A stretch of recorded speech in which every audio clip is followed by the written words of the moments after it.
দুর্ঘটনায় জখম দুই শিশু সহ আরও দুই। আজ বুধবার দুপুরে দুর্ঘটনার কবলে পড়ল যাত্রীবাহী টোটো। ঘটনাটি ঘটেছে ক্ষীরপাইয়ে। এই ঘটনায় আহত হয় দুই শিশু সহ বাবা মা। সাথে সাথেই তাদের উদ্ধার করে ক্ষীরপাই গ্রামীণ হাসপাতালে নিয়ে যাওয়া হয় চিকিৎসার জন্য।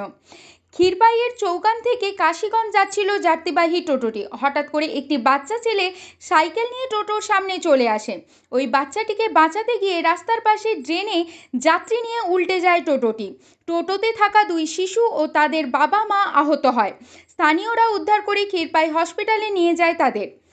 আপনারা দেখছেন সত্যের সন্ধানে নিরপেক্ষই লক্ষ্য। সব ধরনের খবরের আপডেট পাওয়ার জন্য ফেসবুক পেজটি ফলো করুন, লাইক কমেন্ট শেয়ার করতে ভুলবেন না। আপনার এলাকার খবর তুলে ধরতে হোয়াটসঅ্যাপ করুন 9547889511 এই নম্বরে।